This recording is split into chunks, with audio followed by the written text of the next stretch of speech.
Dazzle Worldwide is proud to present a series of interviews under the title The Secrets of Doctor Who. On this cassette, we feature an interview recorded with Peter Davidson, Doctor Number 5, recorded in August 1996.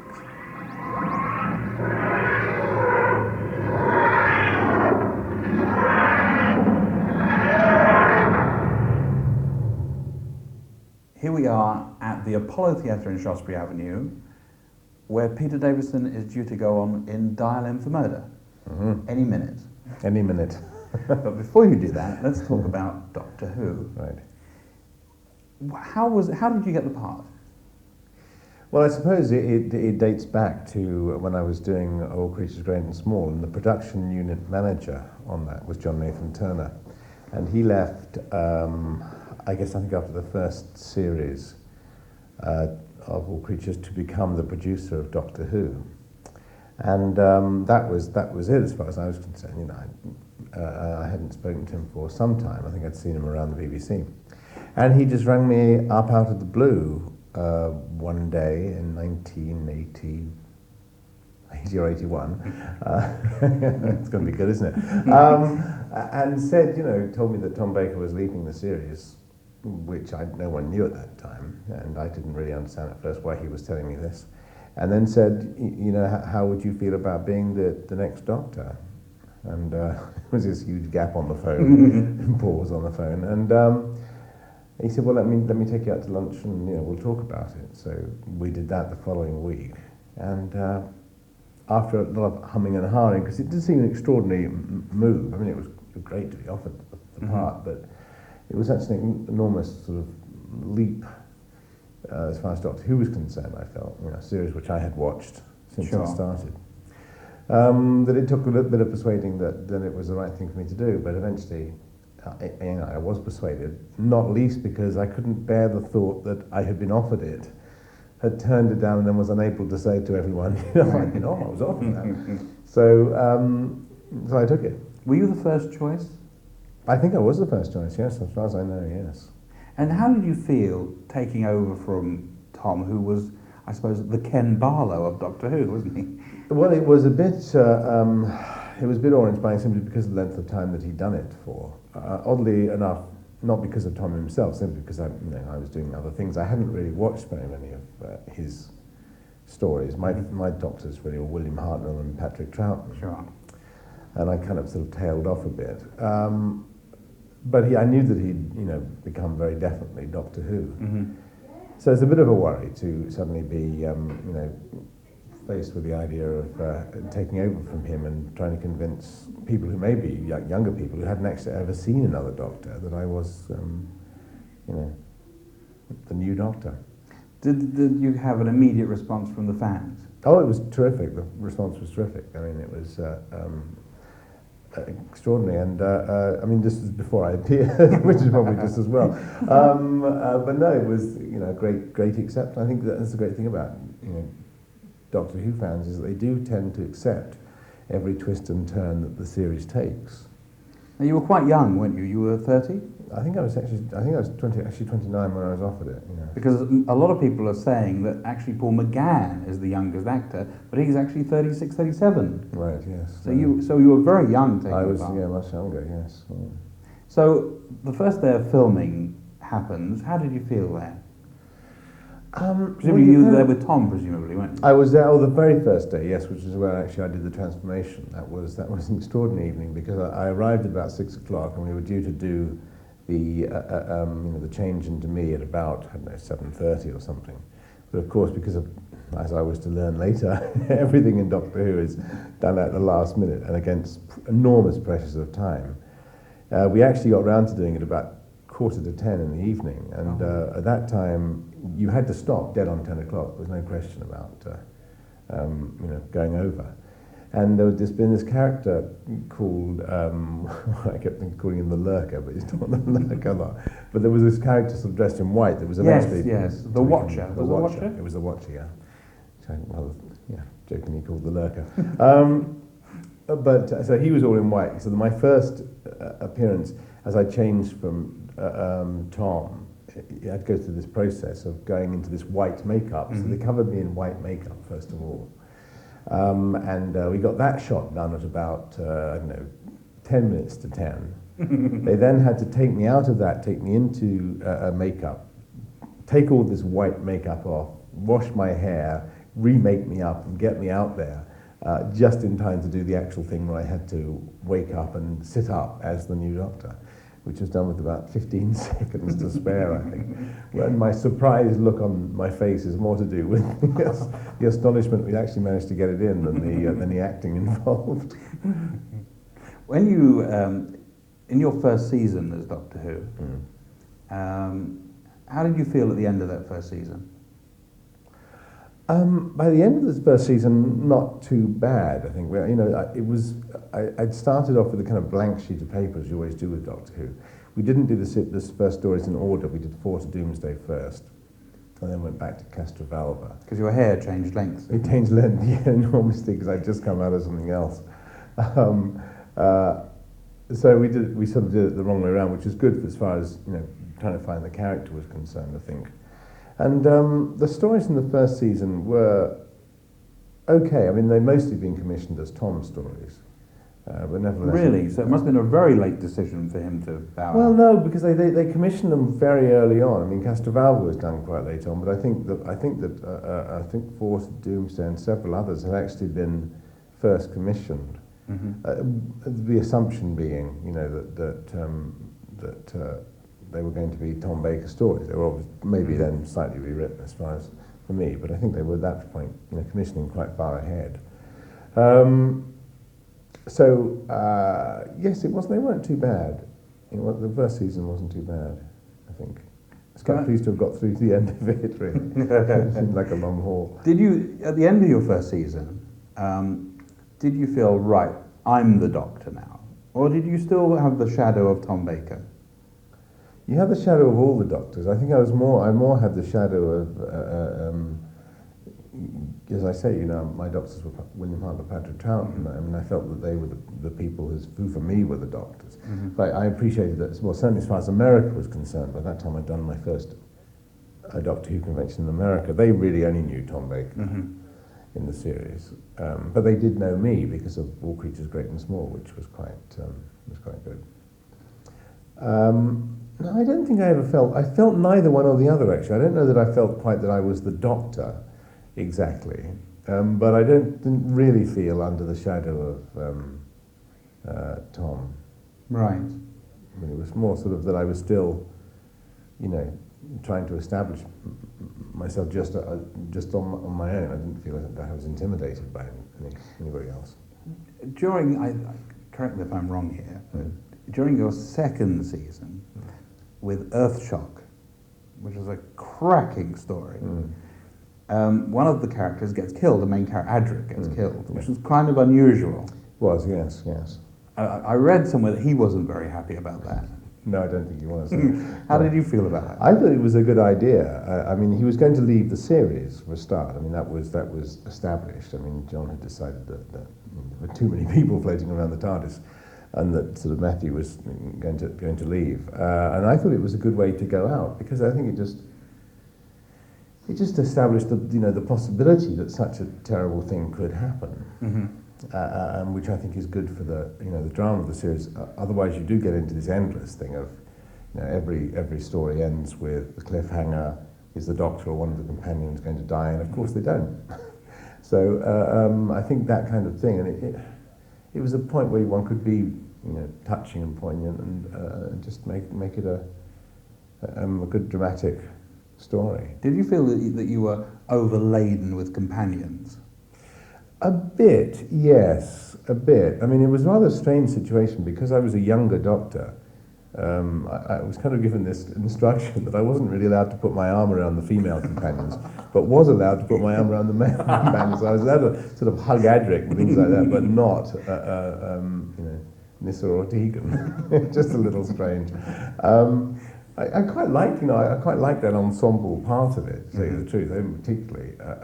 I think I came at some point to think, I can't remember quite when I came to think this, that actually the Doctor works best with just one companion. and preferably female, given that the Doctor is male.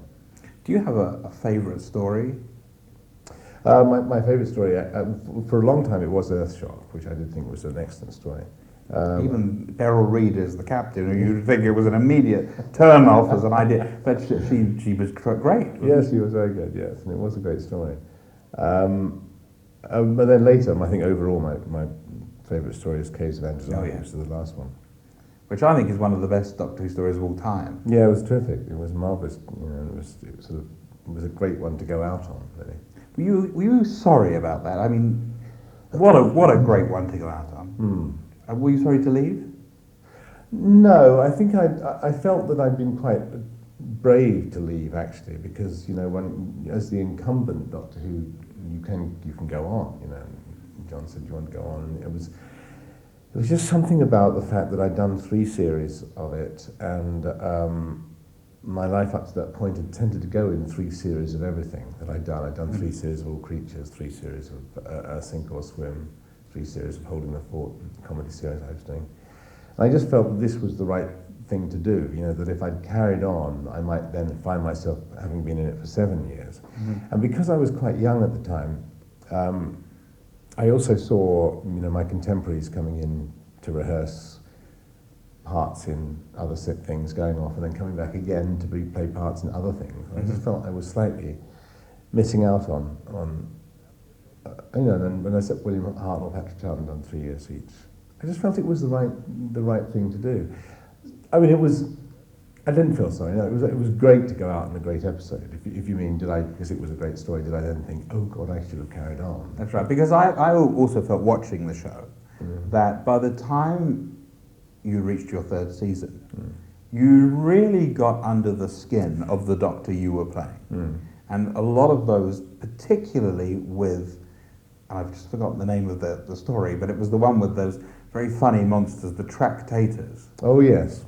Yes, gosh, yeah. What was that story What was it called? Let's talk amongst ourselves. Someone will write and tell us. But that story, and then there was the one that was set in Lanzarote, was it, with Peter Wingard? Oh, that's right, yes. And I really felt that you actually got under the covers of the character and you're very comfortable with it, and then the next thing, you're gone. Yes, well, I suppose that is true. I mean, when I actually made the decision to leave, it was actually at the end of the 2nd season, which I wasn't really happy with the last few stories of the 2nd season. I mean, this has come up again in some other tape I've done when I got into great trouble about saying something. But the story was crap, didn't it? Time flies. But I actually have never seen this videotape. So while we're on the element to talk about this. You know, to my knowledge, I would never have said that Doctor Who overall generally was crap. That was not my thinking. That's never been my thinking, and I would never have said that, intending that, you know, to be said, because I don't think it. If I did say that, what I was talking about was Time Flight, which we simply ran out of money, and it was a fairly good story, but was, you know, shot in Studio 8 at the BBC with perspective sets and models of Concorde, you know, in the background, and just a bizarre mixed. It was such a shame. It was actually a very good story to do. I mean, we had fun doing it, but because it got so silly, and I felt kind of frustrated. Also, 2 or 3 of those stories in the 2nd season, we got into terrible trouble because we didn't manage to finish the filming of it, you know, by 10 o'clock, and there were all sorts of sort of kerfuffle, and at one point I remember we didn't have time to film the final scene of a story in the right set. We had to film it in a different set, and without ever blocking it, at 2 minutes to 10, the production manager said, just go on and just say the words. Just go on and stand there and say the words, and, you know, we'll film it. And so I said, well, we don't know where we're going to go. So, right, just go on there. So we went on there, and you know, there were the monsters or whatever. And we were there, and we did the final scene, but no one knew what we were doing, and you got a kind of great buzz out of it because we did actually manage to do it. You know, the cameraman managed to find us. We managed to stand next to each other in the light. But when you watch that back, you don't know that. You know, the audience doesn't know that. What they see is a slightly under-rehearsed piece. So I was frustrated by that side of it. And this thing that I knew I was going to be doing 3 years, it was a question of whether I carried on. And I just thought what I should do, the brave decision would be now to burn my bridges and say I will leave after the 3rd season.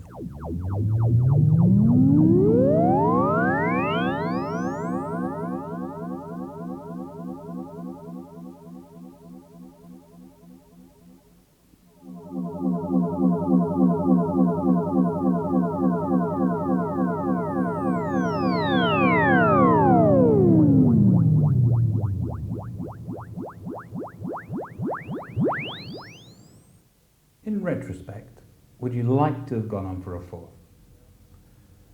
In retrospect, if you could isolate Doctor Who, I would like to have gone on for longer. Overall, I think it was the right thing to do for me. Mm-hmm. It was the right career thing, if you like, to do, because I went on and was lucky enough to go on to other things. Right. And it didn't sort of, stand in my way. But you weren't typecast? No. But if you isolate it just about Doctor Who, if one could have fitted 5 seasons into the 3 years that it took to do 3 seasons, and I would have liked to have done more. But what about the monsters? I mean, I know that John Pertwee hated the Daleks because he couldn't interact with them. Did you have a favourite or? Well, I always liked from being young. I always loved the Cybermen, so I was. I think they still remained my favourite because they I suppose because they could move fairly easily as well. And that was sometimes the trouble with the monsters if they were too big and bulky. The idea that they would chase you down a corridor was a bit silly. They couldn't move more than about 2 miles an hour. But the Daleks, I have to say, moved like greased lightning. Really? Oh, terrifying! Absolutely terrifying. Doing a scene with the Daleks, I had to do one where I was cornered by about 5 or 6 of them. Frightening stuff. That was also in your 3rd season, wasn't it? Yes, it probably was. And yes. that was another cracking story. Yes, it was, yeah. And again, they seem to have adopted this idea of bringing people in guest stars in, like Rodney Bewes was in that, and we said Beryl Reid was in an earlier one, who were totally unlikely, you'd think, miscast, but in fact they worked brilliantly. Yes, I think that always did tend to work. I mean, I have to say that I think the connection there with Earthshock is Eric Saywood, who wrote the script, who I do think was the best writer that, I think he was terrific, and I think those stories that he wrote were terrific Doctor Who stories. He just seemed to be able to combine that nice idea that, historical sense that, with as in Earthshock, that, about the dinosaurs and that kind of thing. Those are the stories I always loved, when a kind of piece of historical fact was explained as Doctor Who having something to do with it. Yes. And I just thought he was terrific at writing those stories. After you had left the show, for a lot of people, it went off the boil. It went off the rails, both story-wise, casting-wise. A lot of criticism has been levelled at Colin Baker and Sylvester McCoy of being somewhat miscast. How do you feel about that? I don't think that's true. I think it just went slightly. I did think it slightly went off the rails, but I think it was almost because I think it was because the combination of John and myself actually, although we had our sort of disagreements about certain aspects of it, was actually quite good in that he. When he took over, when Tom Baker left, I've described it as being almost as if, no jokes were allowed. He got so tired of the kind of undergraduate sort of humour of Doctor Who that suddenly there was a joke ban. And I did my best, because I'd come from, like comedy, All Creatures Great and Small. I did my best to kind of squeeze, the jokes in. And I remember at producers' runs, I'd have to try and get them by, and he'd go, well, I don't know about that. I go, oh, God, let's do this little joke here. And he'd go, oh, okay, fine. I mean, I don't get many by, but anyway, we got a few by. And, we would discuss, and I mean, obviously he was the producer, so he made the decisions about what happened, but nevertheless, I had certain ideas about things, and he had certain ideas. And I think what happened was, by the time I left in a funny kind of way, I convinced him about the jokes. But then there was no one to play the other side, you see. And I think it went off the kind of rails. You know, I think like Colin's costume suddenly became a kind of bizarre, loud thing, and it got a little silly. And there was no one then there to say, well, let's not get so silly now. You know, let's actually think about keeping our feet on the ground and making it. Also, I had this big thing about that jokes were fine in Doctor Who, and I did like them, but the drama of it was really, you could never make those jokes when the drama was going on, because that was what really was the essence of it, is that there was that kind of confrontational thing. You know, the Doctor was trying to do his best to save the situation, and if you got into that kind of rather frivolous thing of it, it wouldn't really quite work. So it was always the dramatic side of it was also quite important to me. I mean, I don't think it was anything to do with Colin. I mean, Colin's short term as the Doctor, I think, was a political thing. I don't think it was actually anything to do with the success or not of the series. I think it was just. But they had moved at one point after when you took over. They moved it from its traditional Saturday night to midweek. Yes. And how, did that affect the ratings? The ratings went up. You see, the thing about it was that you know, everyone quotes the big Tom Baker viewing figures, but I think there was the biggest Tom Baker viewing figures was an episode or a story in which Mary Whitehouse had complained about the violence or something in it, and of course immediately, you know, everyone watches, brilliant. But generally speaking, the audiences were in decline over the last couple of years of Tom's time, and it was almost as if Doctor Who was an institution that was on at Saturday tea time. Everyone loved it there, everyone wanted it there, but people didn't actually watch it. Right. You know, everyone knew it was there, no one wanted it to be moved, but they never used to see it. And I felt exactly the same way. I felt, oh God, you know, you can't move it from Saturday. That's the way it's got to be. And I thought, well, actually, I don't ever watch it. You know, I mean, what am I talking about? So, in fact, the viewing figures went up considerably when we moved it to midweek. When, having left the show, obviously you're still involved with it because of conventions and whatever. Do you do many conventions? I do. Let me see. How many have I done? Maybe one this year, I think.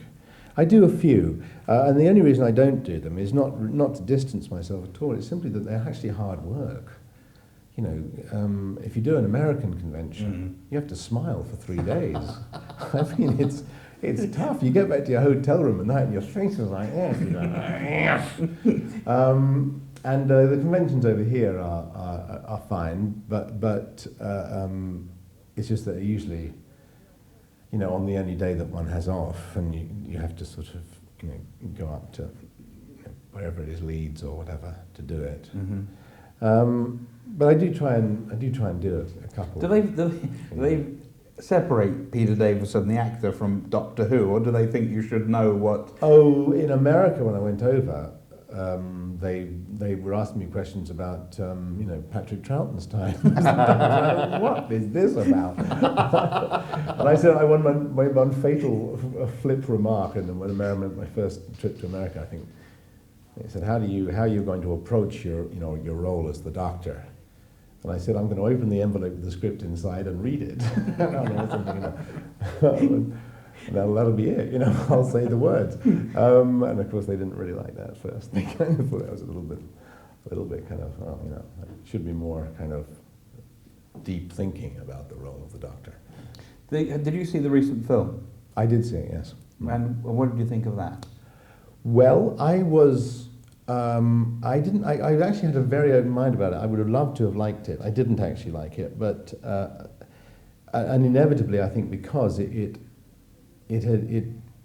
was Americanized, and that in itself is not necessarily a bad thing, but it removes the things that are good about Doctor Who in a kind of funny kind of way and make them more traditionally American. The story could have been any story from, you know, it could have been a Batman story, it could have been a Superman story, you know.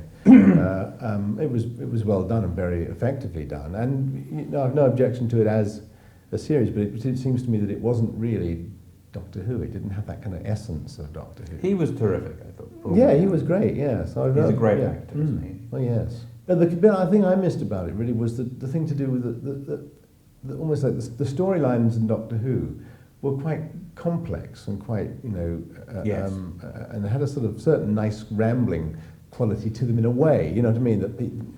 And I know it was a film, but I still don't think that was the problem. It was just that it was a very well constructed, exciting story where the Doctor saves the world by midnight.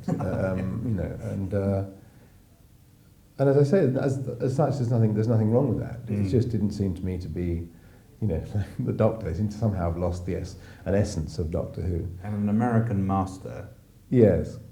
Played like a sort of American pantomime dame. Well, it was. I suppose, in a way, I'd hoped that for more, simply because the man who made it, I guess, was very keen on Doctor Who. It wasn't as if they just got this idea and decided to.